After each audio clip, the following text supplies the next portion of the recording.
Francky, tu es aux États-Unis depuis quand? Et deuxième question, pourquoi es-tu aux États-Unis? Tu étais à Paris. Tous ces étudiants rêvent d'aller à Paris et toi, tu es venu à LA. Alors, dis-nous tout. Parce que l'herbe de son voisin est toujours plus verte. Et ça, c'est une phrase qui est universelle. J'ai vécu à ce jour à peu près 17 ans aux États-Unis. Les 5 premières années, c'était quand j'étais jeune et les 12 dernières années en ce moment. J'étais très jeune attiré de manière très forte par la musique et par les médias. À l'âge de 13 ans, j'ai eu la chance que la bande FM se soit libérée en France. Et du jour au lendemain, on est passé de un nombre de radios que l'on pouvait compter sur les doigts de la main à à des centaines de radios qui se sont créées overnight. Donc maintenant, moi j'ai 13 ans, je suis passionné par la musique, je suis passionné par la radio et je vais écouter en permanence du matin au soir. À l'école, j'ai un fil qui passe à travers ma manche pour pouvoir écouter pendant les cours la radio. J'écoute la radio du matin au matin, tout le temps. Et en même temps, j'apprends la musique. Et à l'époque, les parents mettaient des billets, un billet de 50 francs dans une enveloppe pour payer la cantine. Je ne mangeais pas. Et avec cet argent, j'allais payer des cours de piano et des cours de batterie, de drums. Et donc, c'est comme ça que de 13, 14, 15 ans, je me suis formé à la musique et aux médias. Et quand à 14 ans et demi, j'ai frappé à la porte d'une radio pour leur dire « je voudrais travailler pour vous gratuitement.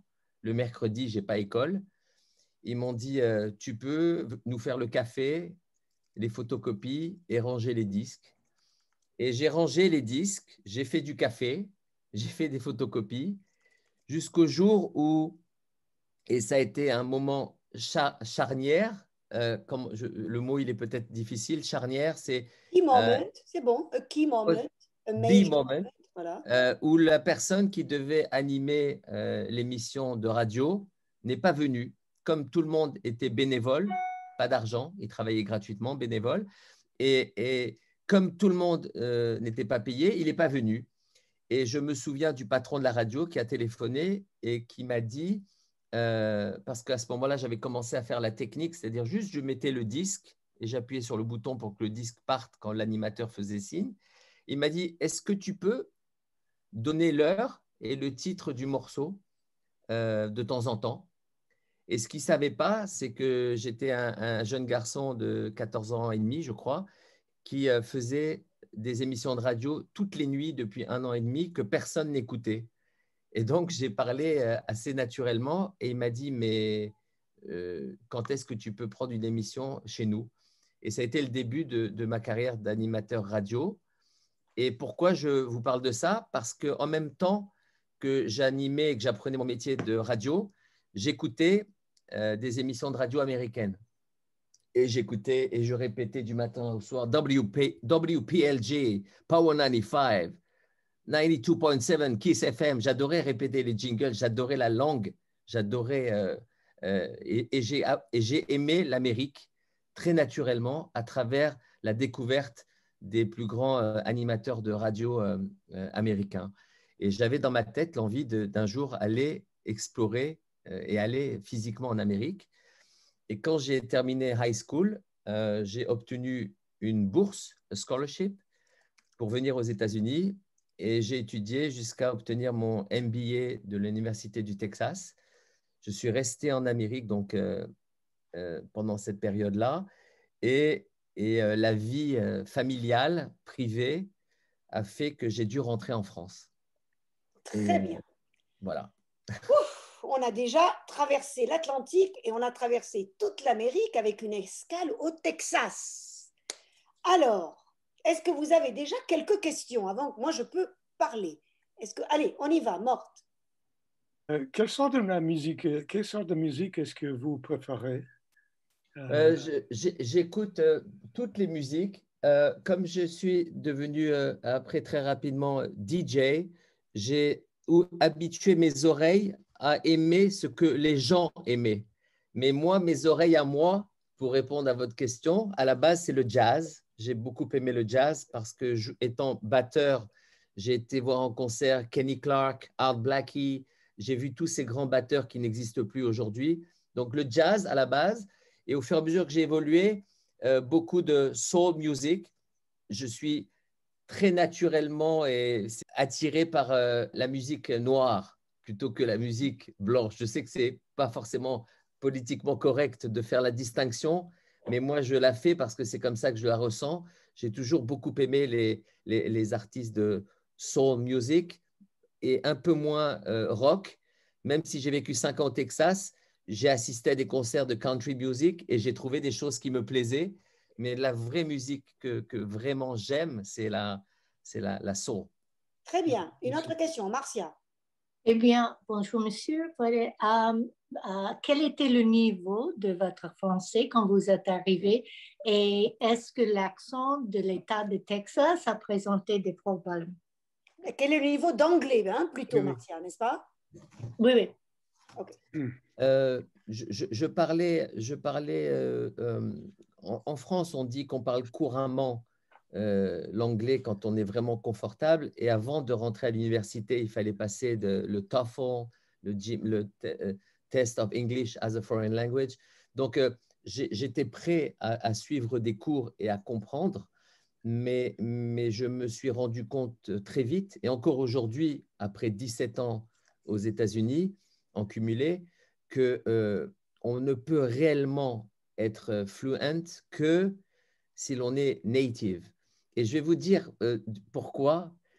C'est parce que quand on grandit tout petit, je le vois avec mes enfants qui sont américains et qui ont grandi naturellement avec l'anglais, quand on grandit avec une langue, il y a des chansons que l'on apprend petit, il y a une culture à laquelle on accède naturellement petit, il y a des personnages de bande dessinée dont on connaît les noms en français mais pas en anglais, comme je crois Uncle Scrooge par exemple.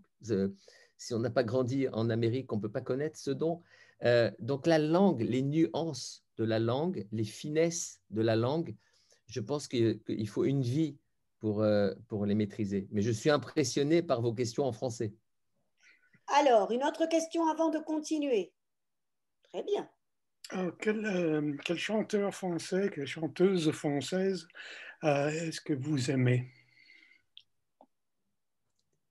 Je vais vous répondre et en vous disant que j'ai été ici pendant quelque temps, je ne sais pas si Simone le sait, mais j'étais le bras droit de Johnny Hallyday à Los Angeles. Et Johnny Hallyday était réellement le Elvis Presley français. Alors, c'est très amusant parce qu'on a beaucoup parlé de musique, Johnny et moi. Il savait que moi, je venais plus de la soul et du R&B et de tout ça. Et lui est le plus grand rocker que la France ait connu et connaîtra. Et ça a été très intéressant d'échanger avec lui. J'assistais à ses répétitions et tout ça. Mais étant donné que j'ai eu la chance de travailler et de le côtoyer, d'être près de lui, pour moi, c'est le plus grand chanteur français. Moi, Alors, j'aime Francis Cabrel. Ah, magnifique. alors, J'ai eu la chance de rencontrer Francis Cabrel. J'enregistrais un album il y a de cela une quinzaine d'années et il était dans le même studio, le studio d'à côté. Et donc, à chaque pause café, on échangeait un petit peu. C'est un monsieur incroyable, Francis Cabrel. très bien. Alors, la chanson française, on va en parler un peu plus longtemps. Phyllis, un peu plus. Bonjour, monsieur. Dans le domaine soul, qui sont votre artiste préféré? The Godfather, Alors, c'est qui le parrain? James Brown. Oui. Et aujourd'hui, je suis allé le voir en concert il y a 2 ans. J'aime beaucoup Bruno Mars. Très bien. OK. Alors, avant de se lancer dans la discussion musique, je suis presque étonnée, hein. Alors, c'est déjà la première fois que j'ai un invité français, mais je suis obligée de vous mettre les traductions inverses. Il parle anglais, je vous mets du français. Donc, ça change mon travail habituel. Le Godfather, c'est le parrain. High School, c'est le lycée. C'est formidable. Je fais un travail d'interprète à l'inverse. Alors, je vais te montrer ce matin, le rêve américain, Monsieur Frankie Perez. Dites-moi tout. C'est la pochette d'un disque qui s'appelle Frankie Perez Goes to Hollywood. C'est une référence à ceux qui ont connu Frankie Goes to Hollywood il y a très longtemps. Dans cette chanson, je raconte les raisons qui m'ont poussé à revenir en Amérique après être rentré en France. Welcome to the west side, where all the best ride. Buy the car, all the Lord, we don't have a test ride. Yellow cab, gypsy cab, dollar cab, holla back. I got the Jewish bread, so I holla what the holla at. 6 million stories, my truth is the realest. Love beyond everything, everybody fearless. Me, I got a mic and a dream, you could ask me. If Jesus paying LeBron, I'm paying Ombre Caspi. I do this for my people, never for the paper. Move to the west so my fame can feel safer. Long live Cali, Napa to the valley. Together we could win if the troops will rally in.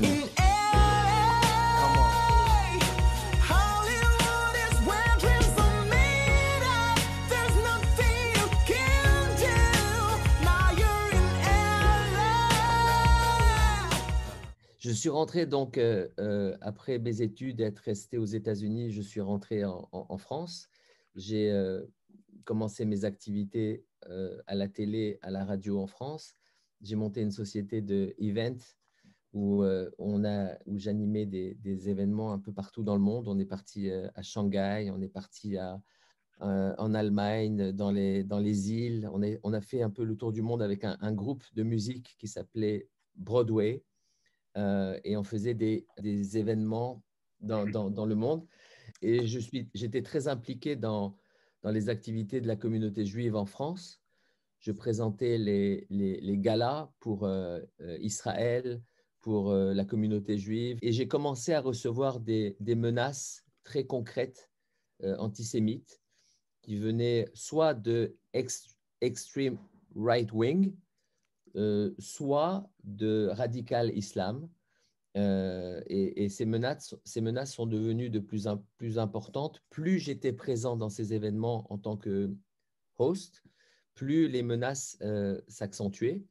Pourtant, mes émissions de radio n'étaient pas politiques, mais c'était des émissions d'entertainment. Mais malgré tout, les menaces sont devenues de plus en plus fréquentes. Et un jour, je présentais un gala. Je crois que c'était les 60 ans de l'État d'Israël à la Tour Eiffel.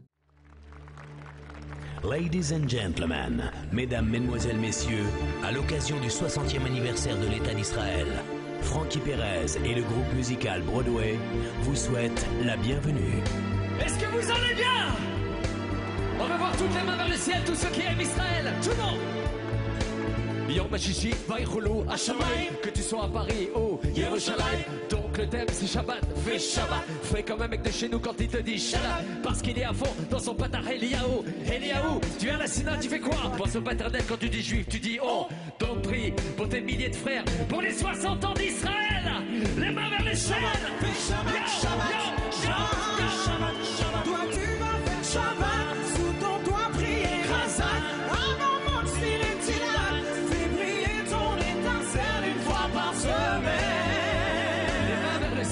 N'oublie pas, remercie Hachem. Fais le bon choix pour ta vie. Tu vas faire Shabbat, sous ton toit prier Razak. Avant Motzi et Tilat, fais briller ton étincelle une fois par semaine. N'oublie pas, remercie Hachem. Fais le bon choix pour ta vie. Le Trocadéro fait du bruit.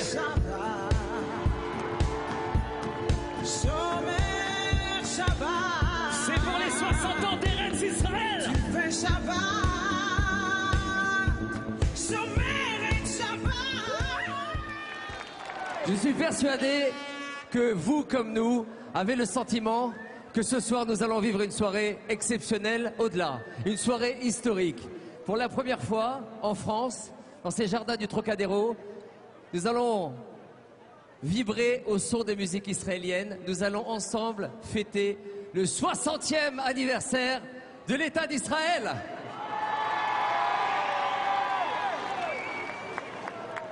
Nous allons aller au bout de cette soirée avec un plateau exceptionnel. La première partie sera placée sous le signe de l'État d'Israël. Nous allons faire vibrer ensemble l'étoile de David. La seconde sera consacrée au discours officiel et ensuite Arthur a imaginé et concrétisé pour vous un plateau phénoménal comme il n'y en a jamais eu encore en France pour une telle occasion. C'est la scène des Rolling Stones qui a été installée ce soir pour fêter Israël. On va se transporter en plein cœur de Tel Aviv. 14 mai 1948, la cérémonie a duré 32 minutes. Ce soir, elle va durer 22 secondes. Et peu de temps après, j'ai été agressé et blessé. Et on m'a cassé plusieurs côtes. Il y a 6 personnes qui m'ont agressé. Et je suis rentré chez moi et j'ai dit à ma femme, il est temps que nous partions. Il y a 2 destinations possibles, soit Israël en tant que juif et en tant que juif religieux, soit les États-Unis parce que j'avais toujours ce rêve américain, bien que j'étais rentré en France. Ce n'était pas moi qui avais choisi de rentrer en France, c'était les événements qui m'avaient conduit à rentrer en France. Et j'étais en contact à ce moment-là avec le patron de la télévision juive américaine, JLTV. Le patron s'appelle Phil Blazer. Il nous a quittés il y a moins d'1 an. Et il m'avait un jour demandé de faire une chanson qui s'appelle Hatikva. Et il m'avait demandé de faire une version en anglais que je lui avais faite. Et il m'avait proposé de travailler avec lui. Et j'ai travaillé avec lui pendant… J'étais producer pour JLTV jusqu'à devenir VP pendant 7 ans. Et c'est comme ça que je suis revenu aux États-Unis. Et pour conclure avec cette image du rêve américain, je crois au rêve américain, sinon je ne serais pas là. Mais en même temps, la réalité a fait que je pense que le rêve américain s'arrête le jour où on se réveille. Et je me suis réveillé après quelques années, non pas que je ne crois plus au rêve américain, mais disons que c'est un rêve éveillé. Une question sur ce passage. Aubrey. Bonjour, Frankie. Monsieur Blazer a fait les choses pour une carte verte pour vous? Il a fait les démarches pour un visa O1, c'est Exceptional Ability dans un field. Et ils m'ont reconnu cette ability dans tous les métiers de médias, broadcasting et production. Il fallait prouver à ce moment-là qu'en tant que Français, je n'allais pas prendre le travail d'un Américain, que j'allais apporter quelque chose à l'Amérique et pas prendre le travail d'un Américain. Et c'est grâce à ce que je faisais à JLTV qu'on a pu prouver ça. Ensuite, moi, j'ai transformé mon O1 en green card et après plusieurs années, ma green card en citizenship.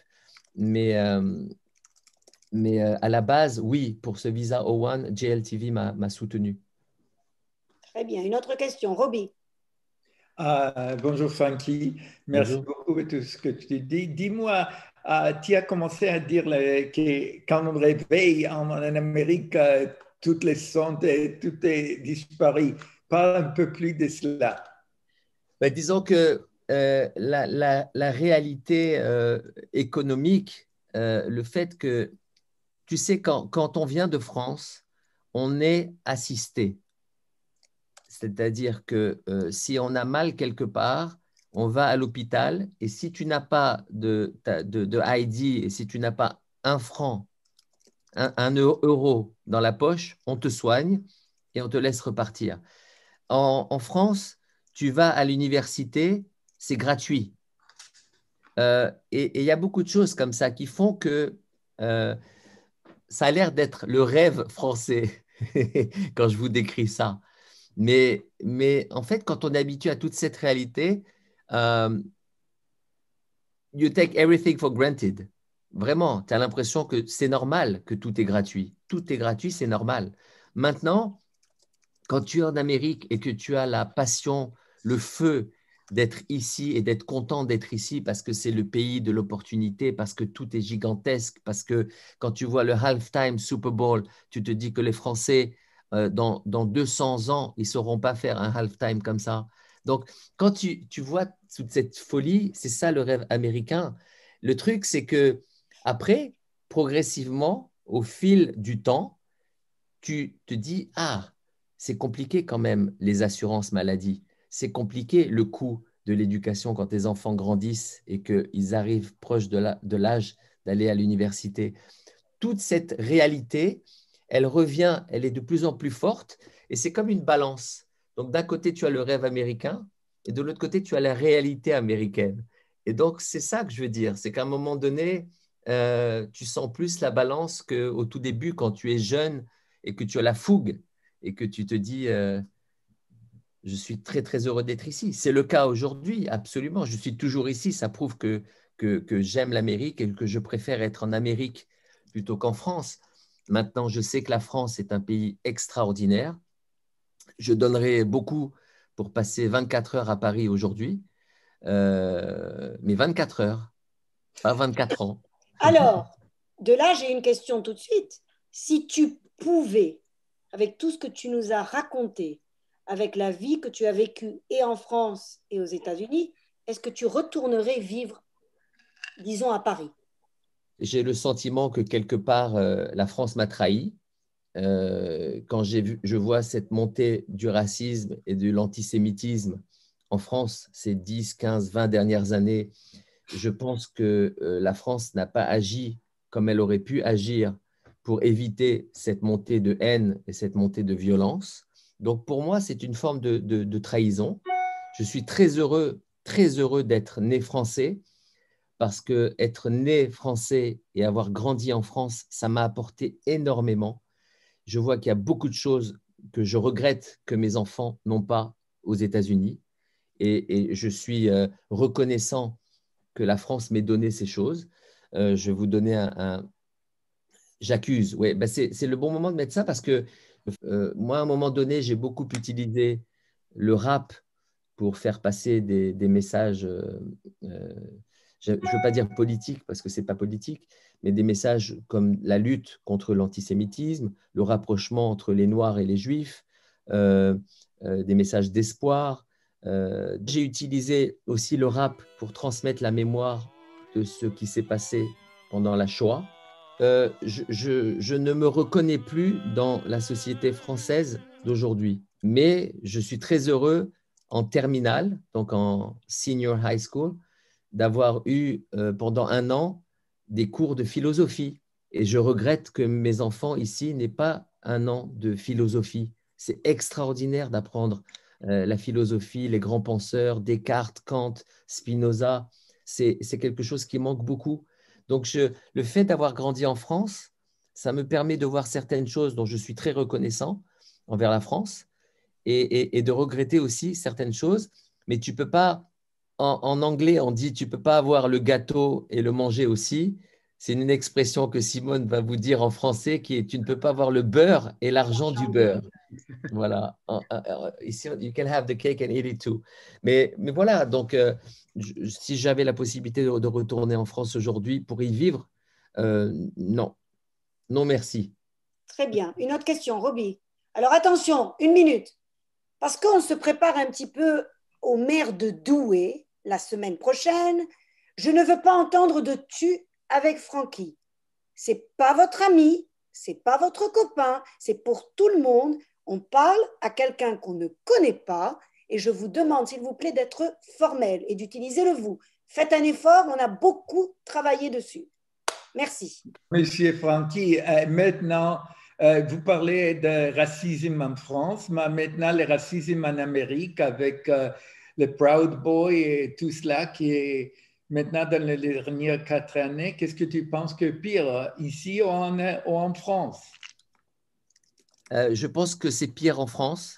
Quand je suis venu, mais je suis conscient, quand je suis venu ici, je me suis dit, je gagne 20 ans par rapport au racisme qui existe.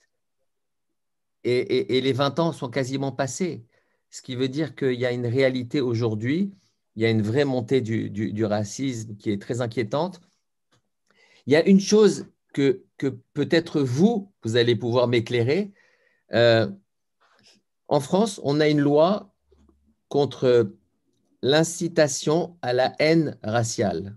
Incitation, c'est-à-dire quand on pousse les gens à exprimer de la haine contre une autre race. Et aux États-Unis, on a freedom of speech. Et la ligne entre freedom of speech et l'incitation à la haine raciale, elle est très, très fine. Et c'est extrêmement dangereux de voir, par exemple, des néo-nazis défiler avec une svatik, une croix gammée, librement, au nom de freedom of speech. Donc ça, c'est la Constitution des États-Unis qui permet ça.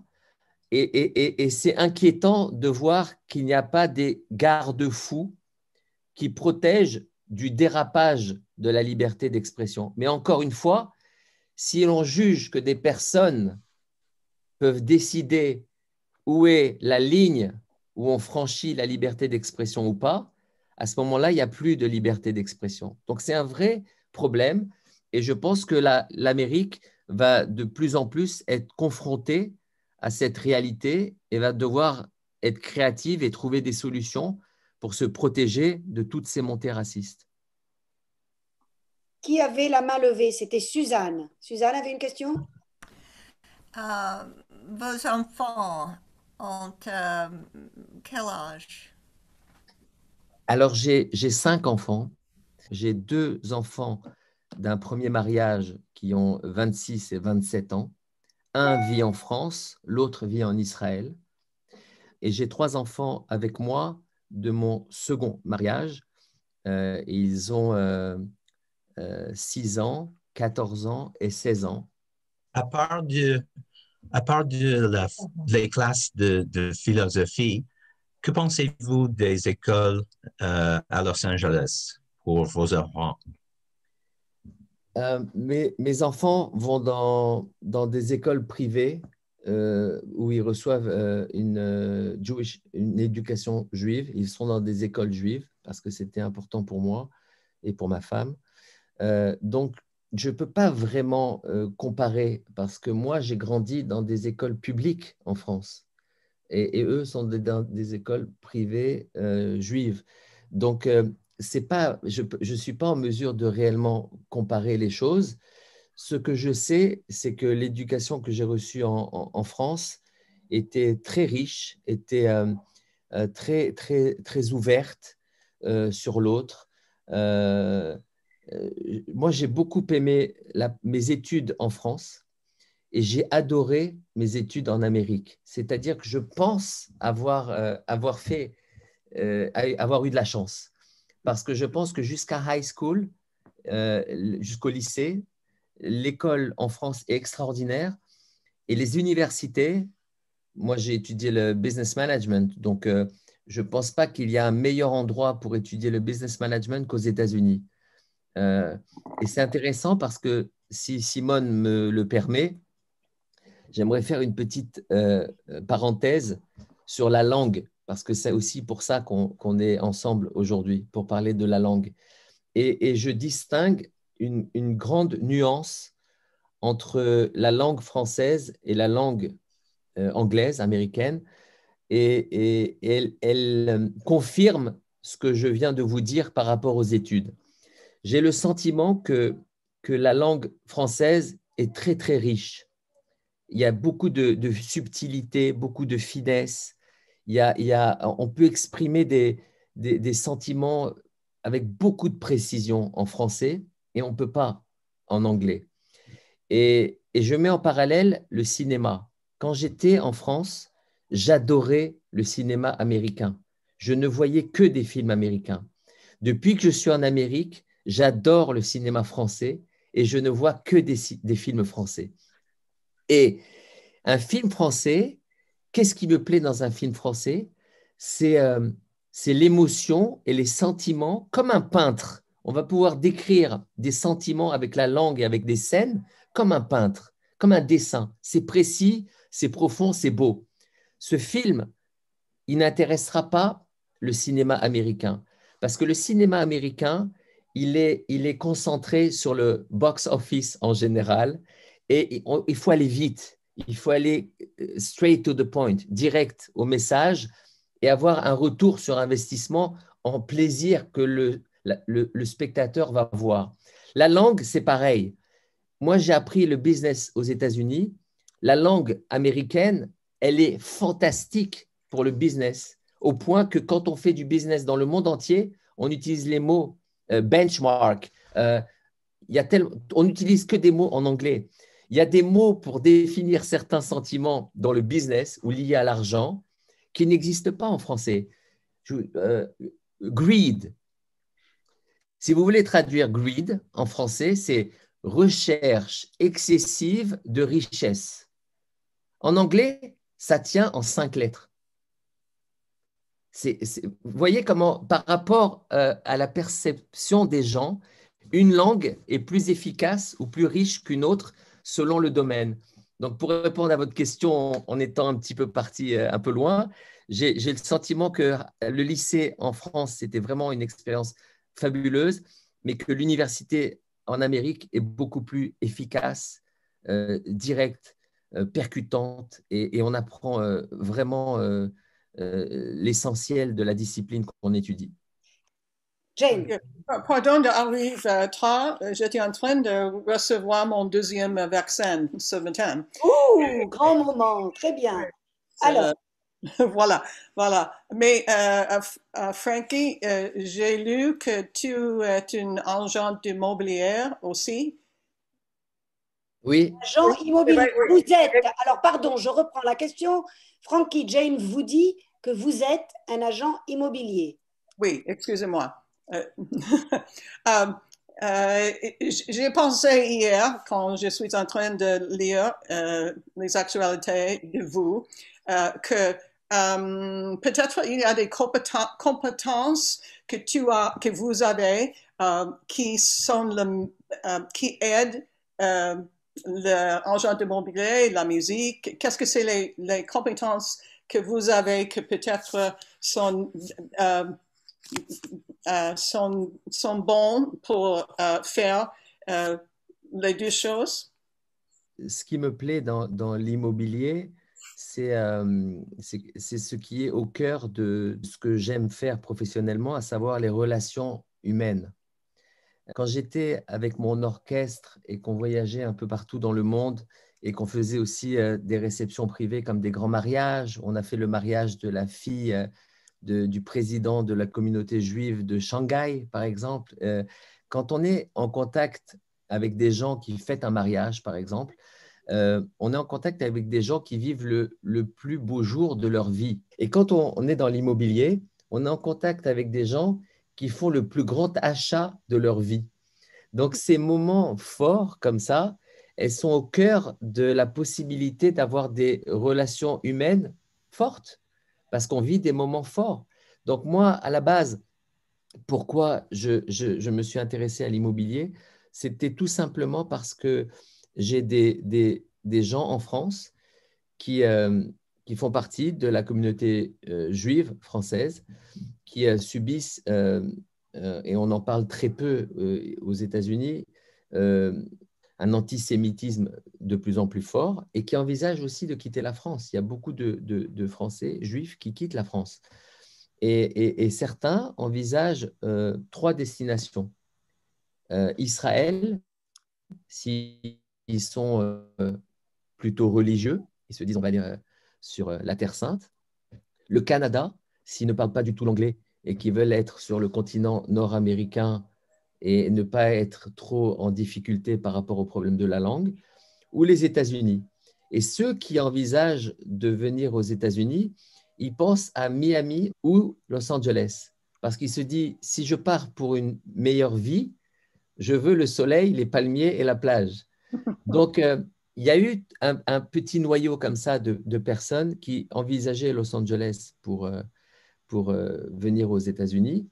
Et au départ, je pensais me positionner comme le pont entre le besoin de ces personnes et moi étant ici. les événements, la politique en Amérique, le Covid, tout ça a fait que, en ce moment, les Français ne pensent pas beaucoup à venir en Amérique. Morte. Oui, Frankie, avec votre orchestre, vous allez partout, partout. Quelle sorte de musique est-ce que vous avez joué avec l'orchestre? Ça dépend de l'endroit ou les clients. Est-ce que vous pouvez nous parler de ce sujet? Oui, bien sûr, en fonction de le répertoire, il s'adaptait en fonction de l'événement. Si c'était une réception privée, donc familiale, que ce soit par exemple un mariage, en général, le répertoire il se construit en fonction des origines de la famille, des goûts musicaux.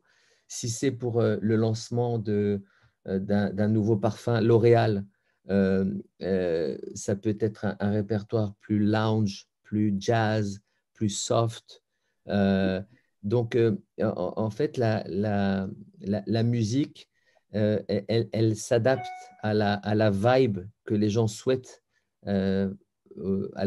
pour leur événement. Est-ce que vous trouvez une différence entre le traitement des musiciens ou chanteurs spécifiquement ici aux États-Unis qu'en France? Par exemple, voilà, vous avez quelqu'un comme Aznavour qui est populaire, voilà, depuis le début du monde, voilà, jusqu'ici.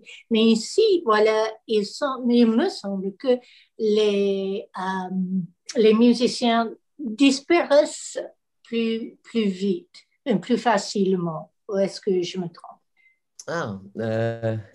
J'ai eu la chance d'interviewer Charles Aznavour il y a quelques années. C'est un grand monsieur et un grand moment.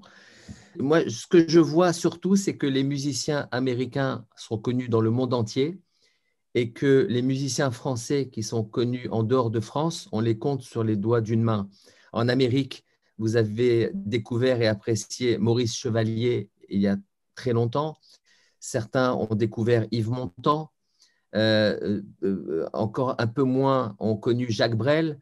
Charles Aznavour a fait une carrière internationale, mais ils sont très rares, très très rares, les artistes français à avoir rayonné en dehors de France. Alors qu'un artiste américain, il est connu dans le monde. C'est une caisse de résonance. Donc moi, je pense au contraire que l'impact des artistes américain dans le monde est beaucoup plus fort que n'importe quel autre pays. C'est drôle comment, dans un sens, l'artiste américain va être connu dans le monde entier. Et de la même manière, il y a ce paradoxe, parce qu'on se dit il y a une ouverture du monde sur l'Amérique, mais souvent, je ne ressens pas cette même ouverture du monde pour les Américains. C'est-à-dire que si je regarde les informations en Amérique, eh ben, on va me parler que de l'Amérique. Et si je regarde les informations en France, on va me parler au début de la France, mais après, on va me parler du monde entier. Et ça, par contre, c'est quelque chose qui est, je trouve, dommage. Alors, certainement, l'Américain qui veut trouver, il cherche et il trouve. Vous-même, vous vous intéressez à la langue française, à la culture française. Mais je veux dire que d'une manière générale, quand on regarde un journal télévisé en Amérique, on va essentiellement parler de l'Amérique. Et c'est dommage. Francky, pour revenir aux chansons, c'est très intéressant. Pourquoi il n'y a eu qu'une poignée qui ont réussi? Si on prend Charles Aznavour, c'est un très bon exemple. Il a été un des seuls, quand il a traversé l'Atlantique et qu'il est venu à New York, à LA, à San Francisco, etc., oui. Il a pris beaucoup de ses chansons, il les a traduites en anglais. Parce qu'il savait très bien que s'il voulait remplir les salles, il fallait qu'il y ait ce public français, expatrié, et il fallait aussi le public américain. Prends quelqu'un comme Patrick Bruel, qui, pareil, a fait fureur et fait fureur en France. Quand il est arrivé aux États-Unis et qu'il a chanté à San Francisco, on était une poignée à être venus. C'était impensable que Charles Aznavour traverse l'Atlantique sans traduire ses chansons, parce que la particularité de Charles Aznavour, c'est que ce ne sont pas des chansons, c'est des morceaux de vie. Chaque chanson, c'est une histoire, mais avec un début, une fin, avec des sentiments, c'est vraiment quelque chose de particulier. Et on passerait sur 80% de la chanson si on ne comprenait pas son sens. Donc, c'est exceptionnel et c'était indispensable qu'ils traduisent ces textes. Aubrey. Oui, vous avez mentionné le cinéma et je dois poser la question. Quels sont vos films préférés français? Récemment, j'ai vu un film français que j'ai beaucoup aimé qui s'appelle Le bonheur des uns. Des films français, des comédies dramatiques. Et je trouve que c'est très français, une comédie dramatique. Ouais. Parce qu'une comédie, c'est pour passer un beau moment agréable, fun, et dramatique parce qu'on va rentrer dans la situation, les sentiments des personnages. J'adore les comédies dramatiques françaises. Comme quel film? Celui que je vous ai cité là, par exemple, Le bonheur des uns, c'est extraordinaire parce que c'est une comédie, mais on voit à travers cette comédie comment, parce qu'il y a une phrase en français qui dit « Le bonheur des uns fait le malheur des autres ». Et c'est extraordinaire dans ce film comment on assiste à deux amis et l'une des deux amies va connaître une réussite de romancière, d'écrivain incroyable et la jalousie que ça va créer chez son ami, c'est décrit sous forme de comédie mais avec tellement de précision et de justesse que voilà, c'est l'exemple d'un bon film. J'ai vu aussi un film français qui s'appelle Mon Inconnu, qui est une très belle histoire, une histoire d'amour d'un jeune couple qui se connaît très jeune et qui va grandir ensemble. Et à un moment donné, la vie va faire en sorte qu'ils ne vont plus s'occuper l'un de l'autre. Et ils vont se réveiller un matin et ils ne sont plus ensemble. Ils ne se connaissent plus. Et un des deux a gardé la mémoire et va essayer de la reconquérir. Et ça, c'est une comédie romantique. Alors, encore une question? Francky, est-ce que vous aimez le film Dîner des cons? Oui, et voilà, c'est un très bon exemple que vous reprenez, que vous citez, parce que j'ai adoré la version française. Tout à fait. Et j'ai vraiment pas aimé la version américaine, comme le film que je vous conseille de voir en français, Les Intouchables. Ils ont fait un remake aux États-Unis et je ne sais pas pourquoi ils ont fait un remake, parce que là, par contre, ils ont fait exactement le même film, mais au lieu de mettre Omar Sy, l'acteur noir français, ils ont mis Kevin Hart. Donc peut-être que pour faire des ventes, il faut des acteurs américains parce que sinon les gens ne vont pas au cinéma. Mais sinon, le film Le Dîner de cons en français est un film extraordinaire. Je pense que les Français ne sauront jamais faire du cinéma comme les Américains, du cinéma américain, des grands budgets, des fresques historiques et autres.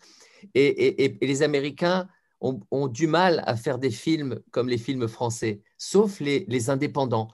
Il y a des très beaux films américains indépendants. Ce n'est pas les grands studios avec leurs machines de guerre et ils n'ont pas une obligation de retour sur investissement, une obligation de résultat. Et donc, ils sont libres d'explorer les sentiments des personnages. Et là, ça donne des très beaux films. Pardon. Eh bien, vous avez fait une grande généralisation en comparant les films français et les films américains. Est-ce que vous pouvez nous donner une idée aussi de la différence entre les Français et les Américains, à votre avis? C'est difficile parce que on va tomber, comme vous avez dit très justement, la généralisation. Or, c'est difficile de généraliser parce que chaque individu est différent, chaque individu est unique. Donc, mais bon, s'il fallait brosser les principaux traits de caractère ou les principales différences que je vois entre les Français et les Américains, c'est incroyable parce que si vous posez cette question à un Français, vous lui demandez quel est l'adjectif pour décrire un Américain, dans 100% des cas, je ne dis pas 99% des cas, dans 100% des cas, le Français va dire l'Américain est superficiel. C'est ce que les Français vous diront, mais dans 100% des cas. Et je pense que ça vient d'une méconnaissance, parce qu'ils les jugent superficiels par rapport à la manière dont eux vivent et eux s'expriment. Mais donc, ils ont une référence qui est la leur. À partir du moment où on ne tombe pas dans le piège de comparer une personne par rapport à une autre, on ne peut pas juger que quelqu'un est superficiel ou pas. Ce qu'ils veulent dire par superficiel, c'est straightforward, straight to the point. Les Américains vont droit à l'essentiel. Ils ont cette capacité d'aller directement au cœur du problème. Ils ne vont pas tourner en rond. Ils vont pas... they won't beat around the bush, ok? Ils vont vous dire les choses très claires. Et pour un Français qui a l'habitude d'emballer, d'enrober les choses, comme un bonbon, on met un papier autour du bonbon. Eh ben, l'Américain, il veut manger le bonbon. Le Français, il accorde beaucoup d'importance à l'emballage du bonbon. Et ça peut donner des différences dans la communication, dans la manière dont on perçoit les choses. Mais moi, je ne pense vraiment pas que les Américains sont superficiels. D'ailleurs, moi qui suis franco-américain, je me considère aujourd'hui américain d'adoption et né français, je peux vous dire très clairement que je ne pense vraiment pas qu'il y a de la superficialité chez les Américains. Très bien. Alors, je vais garder la question finale pour moi. Le rêve américain, donc on est en route, on est en Amérique. Quel est l'ultime rêve américain? C'est dans quel niveau? C'est l'immobilier, c'est la chanson, c'est le spectacle, c'est le journalisme. Tu touches un petit peu à tout, mais quel est, comme la Statue de la Liberté, tout en haut, on en est où là? On veut quoi? Alors, en 2021, mon rêve, c'est que mes proches et moi-même soyons et restons en bonne santé. C'est le rêve. On a complètement déplacé les priorités. Aujourd'hui, le rêve, c'est de ne pas avoir de soucis de santé. C'est fou, parce qu'on aurait fait cette discussion il y a 1 an et demi. J'aurais dit, le rêve américain, c'est quoi? C'est d'avoir une très belle maison et une autre maison au bord de la mer. Et ça aurait été très matériel comme réponse. La réussite financière, la réussite matérielle. Alors bien sûr, j'aurais dit derrière l'épanouissement de la famille, que les enfants empruntent des bons chemins, qu'ils soient dans le droit chemin, que mes enfants, que mes filles rencontrent des bons garçons, que mes garçons rencontrent des bonnes filles. C'est ça les choses essentielles finalement. C'est l'avenir de nos enfants. Donc c'est ça mon rêve tout court. Et là, il n'a pas besoin d'être américain ou pas américain. C'est mon rêve universel.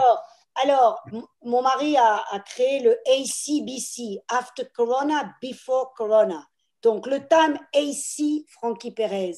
On est sorti du corona, on a été vacciné, on se voit, on se revoit professionnellement. Où est-ce qu'il veut arriver, Frankie? Dans la musique? Dans quoi? Qu'est-ce que ça serait le summum professionnellement? Dans le domaine des médias. Les médias. Ça serait de franchir un pas. CNN? Non. On avait dit, on ne parle pas politique. Hein. Non. Le travail. Le travail.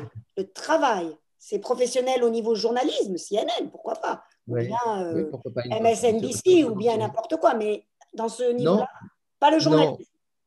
Non, pas ça. Je verrais davantage une correspondance aux États-Unis d'une grande chaîne française. Voilà, très bien. Une correspondance aux États-Unis d'une grande chaîne française. Il est midi. Moi aussi, j'ai des choses à faire. Vous aussi. Merci beaucoup, Frankie. L'expatriation à l'envers. Merci. Formidable. Merci. Il a bien parlé. Il vous a mis des petits mots d'anglais. C'était pimenté, c'était beau, c'était Frankie.